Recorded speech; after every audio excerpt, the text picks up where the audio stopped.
Good morning students. So నేను already మన సరళ రేఖల్లో సెకండ్ క్లాస్ కంప్లీట్ చేసుకుందాం. ఇవాళ చూడండి, రిమైనింగ్ ప్రాబ్లమ్స్ చూద్దాం. ఇక్కడ ఫస్ట్ రోమన్లో 6 క్వశ్చన్ చూడండి ఒకసారి.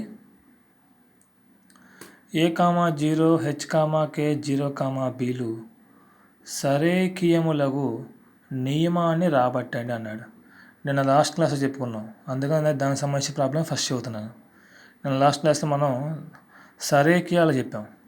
ఏవైనా 3 బిందువులు ఇచ్చి ఆ 3 బిందువులు సరేకియాలని చెప్పాలంటే అక్కడ 3 నియమాలు చెప్పాను మీకు. నెంబర్ 1, వాటి యొక్క త్రిభుజ వైశాల్యం 0 అయింది. అంటే 3 బిందువులు సరేకియాలు అయితే వాటి యొక్క త్రిభుజ వైశాల్యం 0 అయింది. అలాగే అక్కడే రెండో నియమం కూడా చెప్పారు, లేదా వాటి వాలులు సమానంగా ఉంటాయి, దాన్ని బట్టి అయినా మనం ప్రూవ్ చేసుకోవచ్చు. లేదా ఆ 3 బిందువుల్లో ఏవైనా 2 బిందువులు తీసుకొని వాటి సమీకరణాన్ని కనుక్కోండి. అంటే ఇప్పుడు A, B ఉన్నాయి కదా, ఈ రెండింటి యొక్క సమీకరణం కనుక్కోండి. ఆ వచ్చిన సమీకరణంలో ఈ 3వ బిందువుని ప్రతిక్షేపిస్తే దాన్ని తృప్తిపరచాలి. అలా అయినా కూడా ఆ 3 బిందువులు మనం సరేకియాలంటాం. ఈ 3 చెప్పుకున్నాం. సరేకియాలంటే 1, వాటి యొక్క త్రిభుజ వైశాల్యం 0 అయింది, లేదా వాటి వాలులు సమానం, లేదా AB సమీకరణాన్ని కనుక్కొని ఆ సమీకరణంలో C బిందువుని ప్రతిక్షేపిస్తే అది దాన్ని తృప్తిపరచాలి. ఈ మూడిట్లో ఏదైనా కూడా మనం ఆ 3 బిందువులు సరేకియాలంటాం. కాకపోతే ఇక్కడ అడిగింది ఏంటంటే అవి సరేకియాలు అయ్యే విధంగా నియమాన్ని కనుక్కోమన్నాడు. సో అందుకని ఫస్ట్ నేను ఏం చేయాలంటే ఇక్కడ సరేకియాలంటే వాటి వాలులు సమానం కదా, అందుకని AB బార్ వాలు ఈక్వల్స్ టు BC బార్ వాలు అని తీసుకున్నాను. ఎందుకంటే వాడు సరేకియాలని క్వశ్చన్లో ఇచ్చాడు. వాలు ఫార్ములా ఏంది? వాల్ని ఎంతో సూచిస్తాం. వాలు formula y2 - y1 x2 - x1. y2 - y1 x2 - x1. So ఇక్కడ AB బార్ తీసుకున్నప్పుడు ఇది x1 y1, ఇది x2 y2 అయింది. y2 - y1 అంటే k - 0 x2 - x1 అంటే h - a is equal to మళ్ళీ BC బార్ తీసుకున్నప్పుడు ఇది x1 y1, ఇది x2 y2 అయింది.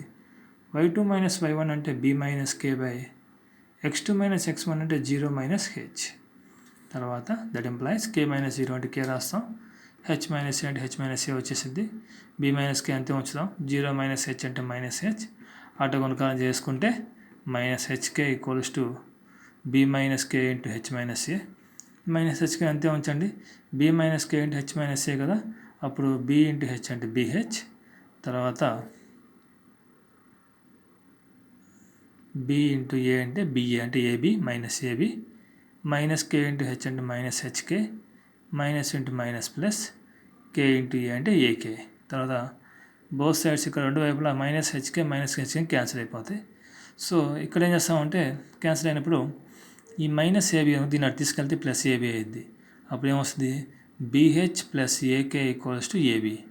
ఇరువైపులా ఏబీతో భాగిస్తే నీకు h/a plus k/b equals to 1 వచ్చింది. ఇది ఒక రకం చేసుకోవచ్చు. లేదనుకోండి ఇంకో రకంగా కంప్లీట్ చేసుకోవచ్చు. ఎలా అంటే 3 బిందువుల్లో మీరు అబ్జర్వ్ చేస్తే A, 0 ఇక్కడ చూడండి, ఇక్కడ A, 0 ఉంది, ఇక్కడ 0, B ఉంది. మీకు ఆల్రెడీ నేను అంతర్ఖండ రూపం చెప్పినప్పుడు చెప్పాను. ఏదైనా ఒక సరళ రేఖ x అక్షాన్ని A, 0 అనే బిందువు దగ్గర, y అక్షాన్ని 0, B అనే బిందువు దగ్గర ఖండిస్తున్నప్పుడు ఆ సరళరేఖ సమీకరణం అంటే అంతర్ఖండ రూపం ఏమైందంటే x/a plus y/b equals to 1. అంటే ఈ రెండు బిందువుల గుండా పోయే సరళరేఖ సమీకరణం అంతర్ఖండ రూపం. ఆల్రెడీ ఇందాక వెనకాల చెప్పాము, మనం లాస్ట్ క్లాస్లో చెప్పాం, x/a plus y/b equals to 1. మరి ఇచ్చిన బిందువులు 3 సరేకియాలు కాబట్టి ఆ మూడో బిందువు h, k అనేది ఖచ్చితంగా ఈ సరళరేఖ మీద ఉండిద్ది. అంటే ఖచ్చితంగా ఈ సరళరేఖను తృప్తిపరిచింది. సో తృప్తిపరుస్తుంది కాబట్టి దేర్ఫోర్ చెప్పేసి x ప్లస్లో h ఒకటి, y ప్లస్లో k అని ప్రతిక్షేపిస్తాం. అంటే h/a plus k/b equals to 1. సింపుల్గానే అయిపోయింది. అంటే మీకు ఇక్కడ ఐడియా ఉండాలి, మనం ఆల్రెడీ మా అంతర్ఖండ రూపం చెప్పినట్టు చెప్పాను. ఏదైనా ఒక సరళరేఖ x అక్షాన్ని A, 0 అనే బిందువు దగ్గర, y అక్షాన్ని 0, B అనే బిందువు దగ్గర ఖండిస్తున్నప్పుడు ఆ సరళరేఖ సమీకరణం అంటే అంతర్ఖండ రూపం ఏమైతే చెప్పా, x/a plus y/b equals to 1. అంటే ఈ రెండు బిందువులతో ఏర్పడే సరళరేఖ సమీకరణం ఏంది? x/a plus y/b equals to 1. మరి ఇచ్చిన దత్తాంశం ప్రకారం 3 బిందువులు ఏంది సరేఖీయాలు అన్నాడు. అంటే ఖచ్చితంగా ఆ మూడో బిందువు దీనిని తృప్తిపరచాలి, తృప్తిపరిచిద్ది. సో అంటే ఎక్స్ ప్లేస్లో హెచ్ని, వై ప్లేస్లో కేని ప్రతిక్షేపిస్తే వచ్చేది మాకు నియమం h/a plus k/b equals to 1. పైన చేసినప్పుడు మనకు వచ్చింది అదే h/a plus k/b equals to 1. ఈ మెథడ్లో చేసినా కూడా h/a plus k/b equals to 1. అలాగే నెక్స్ట్ ప్రాబ్లం చూద్దాం. అలాగే 7th ప్రాబ్లం చూడండి. ఎక్స్ అక్షానికి సమాంతరంగా ఉంటూ ఎక్స్ అక్షం పైన, ఇక్కడ చూడండి, ఎక్స్ అక్షం పైన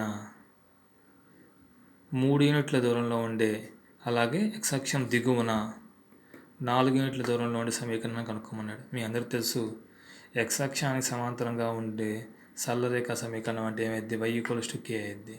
సో ఫస్ట్ చూడండి, ఎక్స్ అక్షానికి సమాంతరంగా ఎక్స్ అక్షం పైన 3 యూనిట్ల దూరం అంటే k ఇచ్చాడు. 3 యూనిట్ల దూరంలో ఉండే సరళరేఖ సమీకరణం అంటే y ఈక్వల్స్ టు 3. ఎందుకంటే ఆ సరళరేఖ మీద ప్రతి ఒక్క y నిరూపకం, ప్రతి బిందువులో y నిరూపకం ఏమవుతుంది, 3 అవుతుంది. అంటే ఖచ్చితంగా అది i ఈక్వల్స్ టు 3 అనే సమీకరణాన్ని తృప్తిపరుస్తుంది. కాబట్టి ఆ సరళరేఖ సమీకరణం y ఈక్వల్స్ టు 3 అయింది. అలాగే రెండోది ఎక్స్ అక్షానికి దిగువన 4 యూనిట్లు అన్నాడు. దిగువన 4 యూనిట్లు అన్నప్పుడు ఆటోమేటిక్గా y ఈక్వల్స్ టు, ఇక్కడ ఆ k అంటే ఇక్కడ దిగువన ఉంది కాబట్టి -4 వచ్చింది. దిగువన అంటే -4. ఎక్స్ అక్షం సమాంతరంగా ఉంటే ఎక్స్ అక్షం కింది 4 యూనిట్ల దూరంలో ఉన్న సమీకరణం అంటే y equals to k.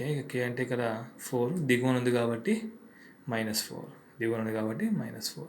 Same ఇదే ప్రాబ్లం నెక్స్ట్ మీరు చేయండి. అది y అక్షానికి సమాంతరంగా ఉంటే y అక్షానికి కుడివైపు 2 యూనిట్ల దూరం అన్నాడు. y అక్షానికి కుడివైపు 2 యూనిట్ల దూరం అంటే ఇక్కడ సమీకరణం మీరు సమీకరణం అనేది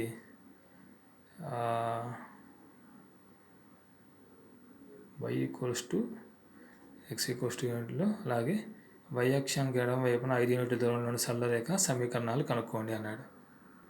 సో ఇక్కడ y అక్షానికి కుడివైపున అన్నప్పుడు ఆటోమేటిక్గా y అక్షానికి సమాంతరంగా, y అక్షానికి సమాంతరం అంటే x ఈక్వల్స్ టు 2 అయింది.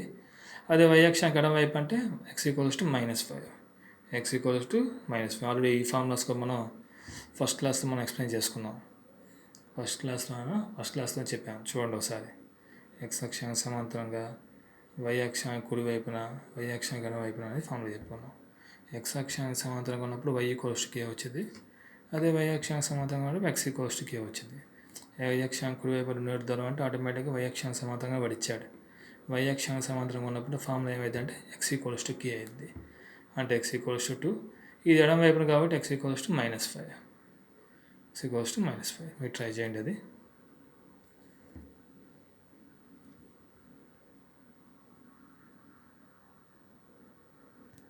అలాగే సెకండ్ రౌండ్లో ఫస్ట్ వన్, కింద ఇచ్చిన బిందు యుగ్మాల ద్వారా పోయే సరళరేఖ వాళ్ళు కనుక్కోండి అన్నాడు. మరి సరళరేఖ వాల్ అన్నప్పుడు ఈ బిందు యుగ్మాలు అంటే ఈ బిందువులు ఇచ్చాడు, ఏబి ఏబి ఏబి ఏబి తీసుకున్నప్పుడు ఈ బిందువు తీసుకుందాం. ఫస్ట్ పాయింట్ తీసుకుందాం. దత్త బిందువులు ఏంది ఇక్కడ, ఏ అనేది -3,8, బి అనేది 10,5. దీని యొక్క వాల్ అంటే వాల్ ఏం ఫార్ములా ఏమైంది, 2 బిందువులు ఇచ్చినప్పుడు సరళరేఖ వాల్ అన్నప్పుడు y2 - y1 x2 - x1. First బిందువు x1 y1, ఇది x2 y2 తీసుకున్నప్పుడు y2 - y1 అంటే 5 - 8/10 - 3. అప్పుడు 5 - 8 అంటే -3, 10 - 3 అంటే 10 + 3 కదా, 13 వచ్చింది. దీన్ని -3/13 వాలు. అలాగే రెండో ప్రాబ్లం చూడండి. 3,4 7, -6 ఇచ్చాడు. ఏ అంటే 3,4, బి అంటే 7, -6 తీసుకున్నాం. సో వాల్ ఫార్ములా అయింది y2 - y1 x2 - x1. So ఇక్కడ చూడండి, y2 అంటే -6, y1 అంటే 4, -6 - 4/x2 - x1, 7 - 3 అంటే -10/4. -10/4 అంటే 2 5s 2 2s అంటే -5/2, -5/2. అలాగే థర్డ్ బిట్ చూడండి. దత్త బిందువులు 8,1, b - 1,7 ఇచ్చాడు. సో వాల్ ఫార్ములా అయింది y2 - y1 x2 - x1. ఇక్కడ x1 x2 x1 y1 x2 y2. y2 - y1 అంటే 7 - 1/-1 -8 అంటే 6/-9, 3 2s 3 3s, 3 2 3 3 అంటే -2/3 వస్తుంది. అలాగే ఈసారి బిందువు కొంచెం డిఫరెంట్గా ఉంది. ఇది -p, q, q, -p ఇచ్చాడు. దాన్ని దత్త బిందువులు ఏ అంటే -p, q వచ్చింది, b అంటే q, -p. వాల్ ఫార్ములా అయింది y2 minus y1 by x2 minus x1. ఇక్కడ y2 అంటే minus p y2 minus y1 అంటే q by x2 minus x1 అంటే q minus of minus p. అంటే నెక్స్ట్ స్టెప్లో ఇక్కడ మైనస్ కామన్ తీసుకో, p ప్లస్ q వచ్చింది, కింద q ప్లస్ p వచ్చింది. p plus q plus p 2 cancel అయిపోతే మిగిలేది -1. అంటే అక్కడ ఆన్సర్ ఎంత వస్తుంది? -1 వస్తుంది. అంటే ఇక్కడ అడిగింది ఇచ్చిన బిందు యుగ్మాల గుండా పోయే సరళ రేఖ వాల్ అన్నాడు. అంటే ఆ సరళ రేఖ మీద 2 బిందువులు ఇచ్చినప్పుడు వాల్ ఫార్ములా ఏమైందంటే y2 minus y1 by x2 minus x1.